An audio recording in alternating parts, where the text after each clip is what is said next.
تحصد الكوارث الطبيعية آلاف الأرواح في كل عام، فتضاف على الأعمال الإرهابية التي تزهق فيها الأرواح ظلما وعدوانا. لكن عام 2011 شهد حوادث ستبقى مسجلة في التاريخ. مراسلتنا وفاء الضاوي رصدت أبرز كوارث العام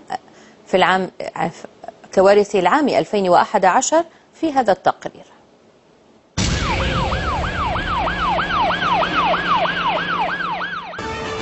بعد دقائق من دخول عام 2011 اهتزت مدينة الإسكندرية بانفجار سيارة مفخخة قضب هدوء كنيسة القديسين في المدينة، ليقتل في هذا العمل الشنيع 21 زيادة على 79 جريحا. مأساة أخرى في نفس الشهر، انتحاري فجر قنبلة في قاعة استقبال المسافرين داخل مطار دوموديدوفا في موسكو. راح ضحية هذه الجريمة 35 شخصا وأصيب 130 آخرون.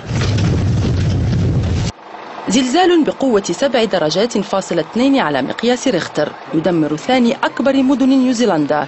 زلزال كانتبري الذي سمي نسبة للمنطقة التي ضربها أوقع الكثير من الخسائر ودمر أجزاء كثيرة من المدينة، كما راح ضحيته أكثر من 180 شخصا وأصيب 2000 آخرون. في هذا اليوم استيقظ العالم على كارثة اليابان، فبعد أن ضرب زلزال عنيف قاع المحيط الهادي رفع علو الأمواج إلى 7 أمتار. أمواج تسونامي اكتسحت الأحياء والجماد على طول 500 كيلومتر من سواحل شرق اليابان، وأغرق مدنا وقرى وخلف دمارا شاملا في البنية التحتية. أما القتلى فقد وصلوا إلى 15781 شخصا، إضافة لأزيد من 4000 بلعتهم أمواج تسونامي. لم تنتهي الكارثة عند هذا الحد، بل إنه بسبب الزلزال تحطمت أجزاء من مفاعلات المحطة النووية فوكوشيما، وانتشرت الإشعاعات النووية في أنحاء مختلفة في البلد، ما اضطر السلطات إلى إصدار قرار بإغلاق المنطقة المحيطة بالمحطة وإجلاء السكان منها.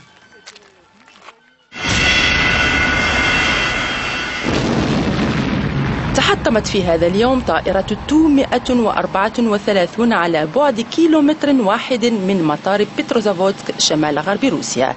لقي حتفه خلال هذه الكارثة معظم الركاب مع الطاقم، والذين بلغ عددهم 47 قتيلا. أما ال5 الباقون فقد نجوا بأعجوبة. ضربت في ذلك اليوم عاصفة هوجاء جمهورية تترستان، فأغرقت سفينة بلغاريا المحملة بأكثر من 200 شخص. تسنى إنقاذ 79 من الركاب فقط، في حين رحل 120 إلى مثواهم الأخير.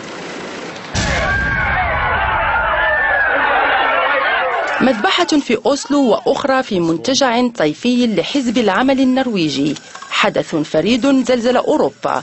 قتل في هذا العمل الإرهابي أكثر من 90 شخصا، ونفذه المواطن النرويجي أندروس بريفيك. وفهم البعض من هذه الحقيقة بأن الإرهاب لا دين له ولا عرق. هذا اليوم كان بداية كابوس الفيضانات في تايلاند. هذه الفيضانات التي أغرقت البلاد لمدة أشهر تسببت فيها الأمطار الموسمية الغزيرة. هلك أكثر من 700 شخص وتضررت نحو 17 مليون أسرة. المياه جرفت معها الوحل والنفايات الصناعية السامة. ثاني أضخم كارثة جوية تشهدها روسيا في 2011، تحطم طائرة كانت تقل فريق لوكوموتيف للعبة الهوكي لدى هبوطها الاضطراري في مطار يوروسلافل الذي انطلقت منه. لم ينجو من 45 راكبا الذي كانوا على متنها إلا واحدا. بقوة 7 درجات فاصلة 3 على مقياس ريختر مادت الأرض تحت سكان منطقة فان شرق تركيا. هذا الزلزال واحد من الهزات المتكررة التي تشهدها تركيا، وأودى بحياة نحو 500 شخص، كما استمرت عملية البحث عن المفقودين أياما طويلة تحت الهشيم. وفاء الضاوي.